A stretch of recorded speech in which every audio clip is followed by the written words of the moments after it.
quickly talk about the residents of Umdloti, north of Durban. They're blaming developers after their homes were destroyed at the weekend. Dason Tathia, eNCA senior reporter, once again on flood watch for us now in KZN. Hello to you, Dason. Why are the residents so upset? I've seen visuals of houses collapsing, so questions have to be asked. How well were they built in the first place?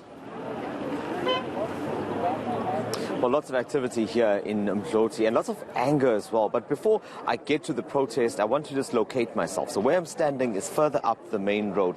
Further down this road is where you'll find those pictures, those horrible pictures that you've been seeing of houses that are collapsed, the apartments, the sea-facing multi-million rand apartments that have been damaged. That's where people have been evacuated. And up here, where we are now, this is where the newest developments are. So these developments are at the uppermost point of this area. It's sloping down towards the sea. So it's up here that residents have gathered next to the entrance of one of the two developments up here, and you can see that quite a number of those residents are now holding up placards. I think the message is fairly clear. If you look at this one here, it says no EIA, no stormwater management plan, the forest destroyed. Others are saying that the company is into destruction and not construction. And this is the general consensus that we've been getting. This is what people have been telling us when we've been interviewing them. They've been making these allegations, claiming that there were not proper plans that were put into place, and many of them saying that they'd lived here for a long time and had not experienced anything like this. So let me take you to one of the organizers now, Kevin Minter-Brown. I think we have a sense of why this protest is taking place. But whenever I see a protest, I always have to ask, why does it have to come to this? Have there been any engagements with the developers around these issues that we are seeing here? Well, as far as we know, there have been engagements with our Smart Village, which is our UIP, and the Smart Village have done an incredible job at helping us rebuild Umdloti. But the problem that we have is that the assurances that we've been given by the developers that the work has been done, that they have all the certificates and the geotechnical surveys have been done, despite all their assurances, this has happened twice in 5 weeks. These people are not angry, they are angry and they are grieving. We are grieving for the loss of our village, for the loss of homes. Many people have had to move out of Umdloti. These people are angry, and we want answers. We know for sure that the rains are coming again. And if the rains are coming again, how soon are they coming again, and is this going to happen again? Why we are here today is we want assurances that something is being done immediately.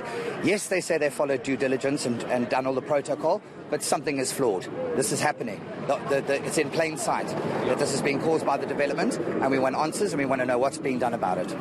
So what would be the immediate solution? As you said, the clock is ticking. The rains could come again. Residents are already at risk. What would work right now? Well, we need two things. We need to speed up the redevelopment of our infrastructure. The roads have collapsed, and we have water. We have no water, and some sides on the north side have had no water for 6 weeks. We need to speed up the rebuilding of what's been going on here and what's been damaged. But most importantly, we want to know what's being happened at these damming sites at the top, where all the mud and all the landslides have originated from. We want to know what's being built there, what's being done immediately about that drainage. That should be a priority for the developers. And I think, before we wrap, it's one thing knowing what kind of damage was caused here. Fortunately, there haven't been any serious injuries or fatalities, but there has been harm that's been done to the value of properties here, and that's something that I imagine is not going to be easily fixed. How are you responding to that as residents? We really don't know where we stand at the moment, because not only have people lost their homes and entire apartment blocks have been condemned, but a lot of the land has simply disappeared. So even if you do have an insurance payout, where do you rebuild your house if the land is gone? That land now is susceptible for the next rains. So we want to know what's going to happen with this community has had enough. We want answers. Thank you so much, Kevin Minter-Brown there. You'll hear, Gareth, that a lot of anger, a lot of answers, a lot of questions that need to be answered, particularly by the developers. I can also tell you that the mayor of eThekwini, Mxolisi Kaunda, will be visiting the area later this morning. This comes after that visit by the Premier, Sihle Zikalala, and that's to look at the infrastructure and to announce the appointment of a contractor, because further down this road there is some severe damage. The waterworks is also compromised. It's caused an interruption in the water supply here. So certainly lots going on, but hopefully the residents that have these concerns and are making very serious allegations right now about this development will finally get the response that they need.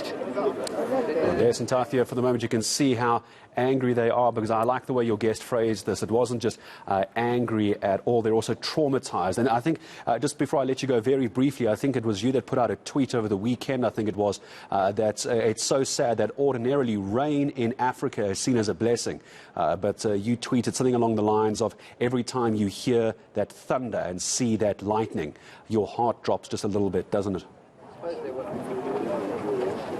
It makes me very uneasy, and I think that sentiment is shared by residents here, residents across the city right now. Whenever you hear that sound, you wonder what's going to happen next, especially because it comes so soon after those last rains. And that's a situation that people are dealing with now. They just don't know when it's coming again, because right now it's not going to take as much rain to cause the damage that we saw previously because of where we stand now. And just a few days ago, the Premier telling us that this has set the province back, and that is the real concern here. Those recovery efforts have been set back, and that's going to cause further delays and ultimately cost more money for the province to rebuild.